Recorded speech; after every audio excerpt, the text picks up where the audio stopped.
Hi good morning guys. आज मेरा है part 2 about my IELTS journey. जो फर्स्ट वाले पार्ट में मैंने अपना रीडिंग सेशन के बारे में बताया था, आज मैं क्लियर करना चाहूँगी मेरा जो लिसनिंग सेशन था और राइटिंग सेशन और लास्ट में स्पीकिंग सेशन के बारे में। तो आज मैं स्टार्ट करूँगी लिसनिंग सेशन से। लिसनिंग सेशन में टोटल 40 क्वेश्चन आते हैं। ईच क्वेश्चन के 1 मार्क्स मिलते हैं। इसी तरीके से 40 मार्क्स टोटल होते हैं। आपको जो एम रखना है वो है 35 क्वेश्चन का। मीन्स 35 क्वेश्चन आपको आने ही चाहिए, उसके बाद ही आप आईएलटीएस की एग्ज़ाम बुक कीजिए। 35 क्वेश्चन का बैंड रेंज है 8 बैंड। अगर आपके 35 क्वेश्चन सही हो जाते हैं तो आपको 8 बैंड मिलेंगे। उसमें जो ध्यान रखने वाली बात है वो फर्स्ट वन है, इसमें मैंने सब लिख के रखा है ताकि मैं एक पॉइंट मिस ना करूँ। जो फर्स्ट ध्यान रखने वाली चीज़ है वो है स्पेलिंग मिस्टेक।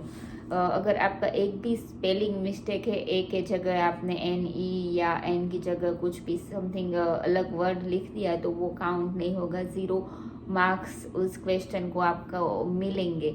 और द सेकंड थिंग इज़ उसको पहले वो आपको बता देंगे कितने वर्ड आने चाहिए आंसर में, 1 2 3। मेरा जो पर्सनल एक्सपीरियंस है वो है आपको एक मेन एग्ज़ाम में 1 वर्ड का आंसर ही आपको देंगे।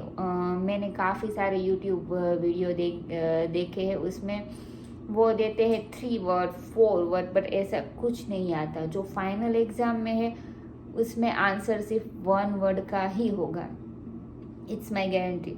And the third thing is आपको ध्यान रखना है सिंगुलर फ्लूरल। आपको ध्यान से सुनना है कि वो क्या बोलते हैं। वो बोलते हैं 1 पेन, तो आपको 1 पेन ही लिखना है। अगर वो बोलते हैं 2 पेन्स तो आपको 2 पेन्स ही लिखना है। अगर आप उसमें लिखेंगे 2 पेन, वो कंसीडर नहीं होगा, आपको 0 मार्क्स मिलेंगे। इसमें total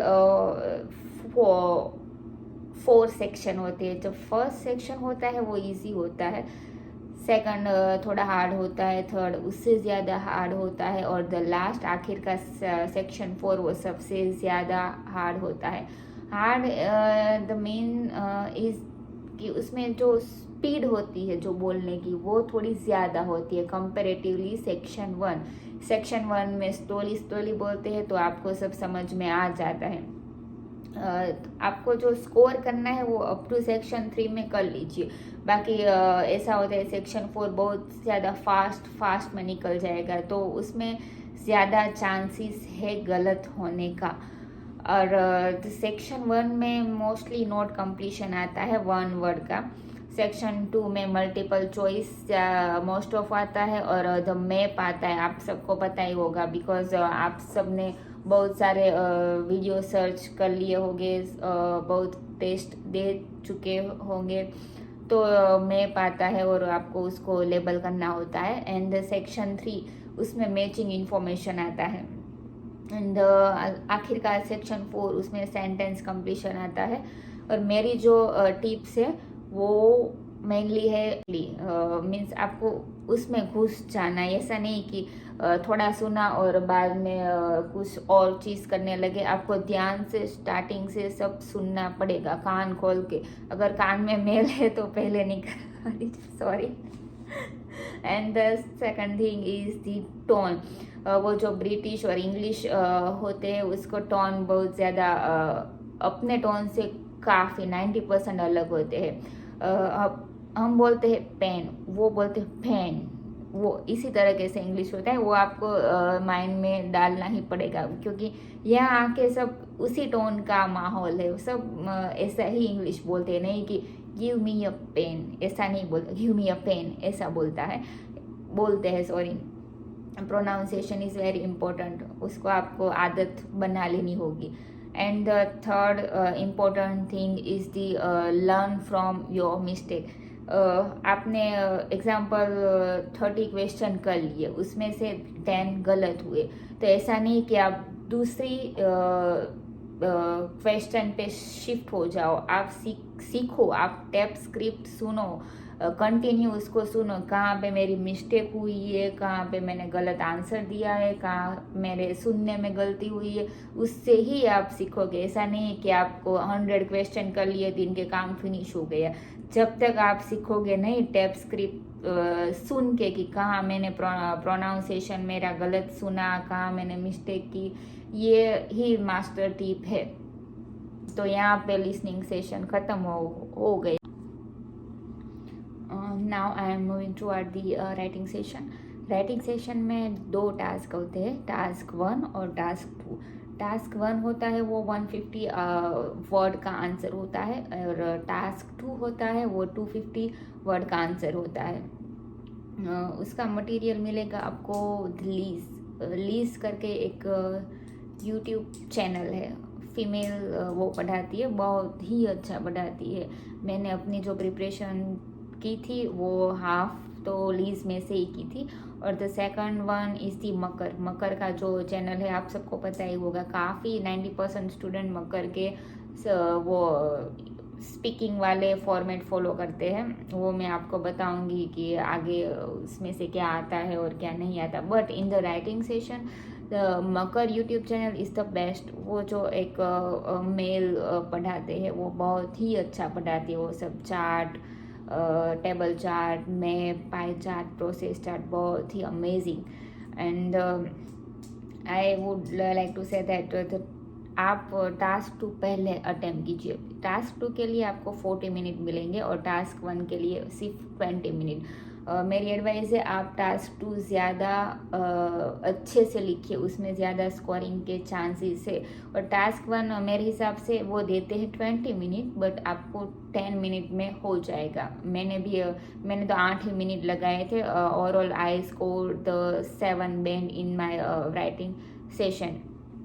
and my opinion is the second task 2 में 4 पैरा ही लिखिए।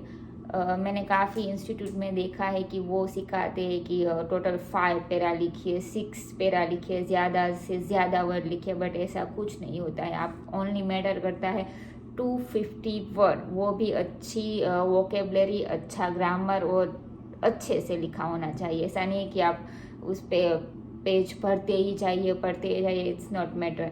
और टास्क 2 में टोटल मैंने सब ऐसे में लिखे थे 4 पैराग्राफ। जब मैं स्टडी करती थी और जब मैं प्रैक्टिस करती थी पहले मैं 5 लिखती थी, बट मेरा वो होता था कि 40 मिनट में वो कंप्लीट नहीं होता था और ढंग से मैं लिख नहीं पाती थी। जब लिख जाता था बट उसमें से ग्रामर मिस्टेक ज़्यादा निकलते थे। I can't able to concentrate properly in 5 paragraph. और मेरी जो एडवाइस है, जो फर्स्ट पैराग्राफ में आप पहले 1 से 1.5 लाइन आप लिखिए, जनरल बैकग्राउंड, जो भी आपको टॉपिक दिया जाता है उसमें से आप जनरल बैकग्राउंड लिखिए। 1 से 1.5 गुजराती वर्ड है, 1.5 line. And the second line is refresh कीजिए जो भी आपको टॉपिक दिया जाता है, और उसको अलग तरीके से पेश करना, उसको रिफ्रेश करना है। मीनिंग सेम रहना चाहिए, थोड़े वोकेब में चेंज लाके आप रिफ्रेश कर सकते हैं। And the third line in the first paragraph is the outline आप अच्छे से मगअप कर लीजिए। काफ़ी वीडियो है यूट्यूब में आउटलाइन के बारे में, advantage, positive, negative, discussion, problem solution, उसकी अलग अलग आउटलाइन है, वो आप मगअप कर लीजिए।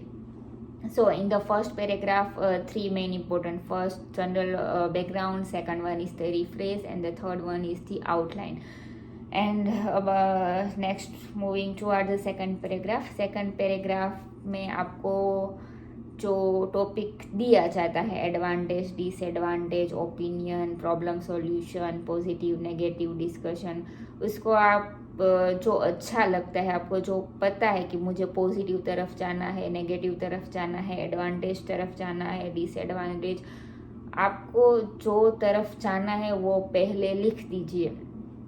उसमें आप पहले मेन सेंटेंस लिखिए, उसको डिस्क्राइब कीजिए, उसका एग्जाम्पल लिखिए third, and fourth last summary लिख दीजिए। इसी तरह आपका सेकंड पैराग्राफ फिनिश हो जाएगा। और the third paragraph opposite side वाला, अगर आपने एडवांटेज चुना है तो आपका डिसएडवांटेज क्या है वो आपको डिस्क्राइब करना होगा। पहला मेन लाइन, सेकंड उसको डिस्क्राइब कीजिए, थर्ड उसका एग्जाम्पल दीजिए, and the third line summary. इससे आपका first second third total 3 paragraph complete हो जाएगा। And the last fourth paragraph is the summary. Summary में कुछ नहीं होता, मैंने काफ़ी यूट्यूब वीडियो देखे हैं, इवन इंस्टीट्यूट में मैंने देखा है कि वो समरी का एक्यूरेट आपको मगअप करवाते हैं, ऐसा ऐसा लिखना चाहिए, पर ऐसा कुछ नहीं होता। आपको जो पहले सेकंड और थर्ड में जो आपने डिस्क्राइब किया है वो आपको शॉर्ट लिस्ट में 2 से 3 लाइन लिखना है, बाकी कुछ नहीं होता। And my suggestion is the don't repeat word. आपकी वोकेब अच्छी होनी चाहिए, आप वोकेब में ज़्यादा टाइम लगाओ in compare to mug up the all things. I advise the vocab आपका बहुत ही अच्छा होना चाहिए। मेरा जो टास्क 2 था वो आया था government should give more salary to health care person और the medical staff as compare to sport person. वो मेरा फील्ड का था तो मैंने बहुत ही अच्छा लिखा था, उसमें 4 ही पैराग्राफ लिखे थे और I got 7 band in my writing session. And now moving toward the task 1। Task 1 जो होता है वो 150 वर्ड का होता है। उसमें आता है मैप, टेबल चार्ट, पाई चार्ट, प्रोसेस चार्ट। बहुत ही इजी होता है, आपको 20 मिनट देते हैं बट आपका हो जाएगा 10 मिनट में। मेरी एडवाइस टास्क 1 में ये है कि डोंट राइट, जो आपको दिया है वो सब लिखने की ज़रूरत नहीं है, वो सब आना चाहिए ऐसा बिल्कुल नेसेसरी नहीं है। आपको comparison is the most important thing in the task 1। आपको सब कंपेयर करना है। आपको जो अगर 2 पाई चार्ट दिए है तो आप कंपेयर कीजिए, पाई 1 में ये है, पाई 2 में है। अगर आपको किचन स्टफ के बारे में दिया है, इसमें दिया है 40%, पाई 2 में दिया है 60% किचन स्टफ, तो आप ऐसे बता सकते हैं कि 20% is more in the pie chart 2। ऐसा नहीं है कि आप लिख दीजिए पाई 1 में 40% किचन स्टफ है, पाई 2 में 60% किचन स्टफ है, ऐसा नहीं होता, आपको ऐसे बैंड नहीं मिलेगा। Comparison is the most important thing in the task 1। कैसे लिखा जाता है, इसमें भी टोटल 4 पैराग्राफ इम्पोर्टेंट है। फर्स्ट में आप जो दिया है उसको रिफ्रेश कीजिए अलग वोकेब के साथ, बट मीनिंग सेम रहना चाहिए, don't change the meaning wall. And the second paragraph है ओवरव्यू का। ओवरव्यू में आप बता सकते हैं कि क्या मैक्सिमम स्टफ है, क्या मिनिमम स्टफ है, एंड सब आ जाना चाहिए, ऐसा ज़रूरत नहीं है। मैक्सिमम क्या है, मिनिमम क्या है, वो आना चाहिए। And the third and fourth paragraph जो मैंने बताया कि कंपैरिजन क्या है, वो सब आपको थर्ड और फोर्थ पैराग्राफ में बताना है।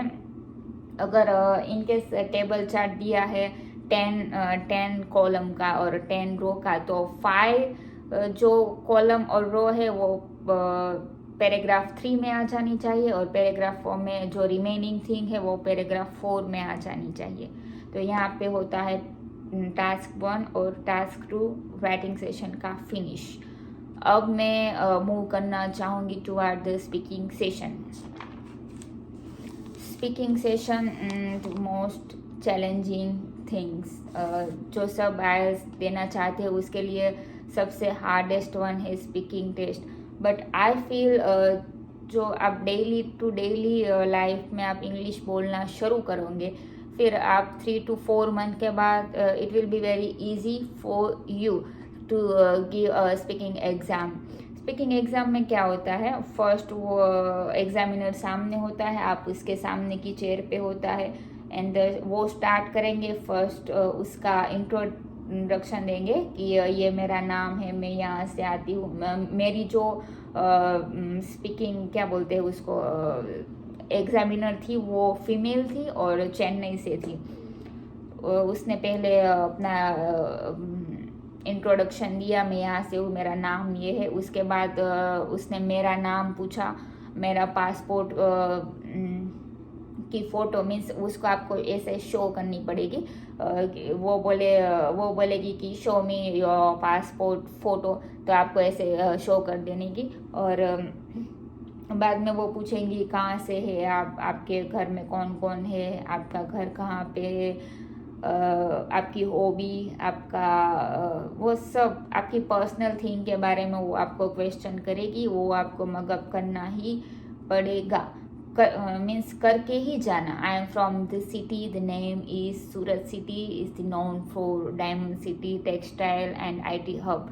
ऐसा मैंने मगअप किया था। जो आपके सिटी के बारे में हो वो आप मगअप कर लीजिए। एंड उसका फॉलोअप आपको 1 से 2 मिनट तक पूछेंगे। एंड नाउ फिर वो आपको क्यू कार्ड देंगे। क्यू कार्ड बोलना पड़ेगा 2 मिनट के लिए। आपको ऐसा लगेगा कि 2 मिनट कैसे कवर अप होगा, 2 मिनट कैसे कवर अप होगा, बट आप जब एग्जामिनर के सामने बैठे होंगे 2 मिनट आपके लिए बहुत ही छोटा होगा। आप बोलते जाएंगे और 2 मिनट कहाँ पे ख़त्म हो जाएगा वो आपको भी नहीं पता चलेगा। Is my guarantee. जो डर है ना वो निकाल देंगे, बिकॉज इट्स वेरी सिंपल। वो बहुत अच्छे होते। इनकेस मेरे में वो आई डोंट फील कि वो एग्जामिनर अच्छी थी। एक भी बार स्माइल नहीं की। आई नो कि स्माइल करना इज़ नॉट इम्पोर्टेंट, बिकॉज वो आपके रिलेटिव और फ्रेंड होते नहीं है कि वो आपको स्माइल बैक करेंगे और ऐसा कुछ साइन देंगे, ऐसा कुछ नहीं होता। वो आपके सामने स्ट्रेट बैठे होंगे और आपको क्वेश्चन पूछेंगे, आपको उसका आंसर देना होगा।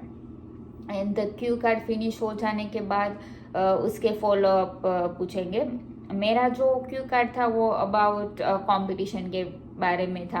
क्या कंपटीशन आपके लिए इम्पोर्टेंट है, क्यों है, कैसे है, आपने कौन सी कंपटीशन दी है पास्ट में, कौन सी आप देने वाले हो। वो मेरा जो क्यू कार्ड और फॉलोअप था वो कंपटीशन के बारे में था। उसने बहुत सारे वाई करके काफ़ी सारे सवाल पूछे थे। मैंने बोला था कि या competition is very important for us, तो उसने बोला why I think 8 to 10 why पूछे थे मेरे को। बट हो जाता है, सब इजी है। But don't mug up. मैं सब स्टूडेंट वो मकर का जो आता है वो मगअप करके जाते हैं। इसमें जो टॉपिक होता है वो सब लाइन टू लाइन मगअप करते हैं। और यूट्यूब में काफ़ी सारे वीडियो है अबाउट क्यू कार्ड एंड काफ़ी सारी चैनल है स्पीकिंग के बारे में, क्यू कार्ड के बारे में। बट माय पर्सनल फीलिंग उसमें से कुछ नहीं आता। मैंने बहुत सारे यूट्यूब चैनल देखी थी, बहुत सारे प्रोफेसर को फॉलो किया था।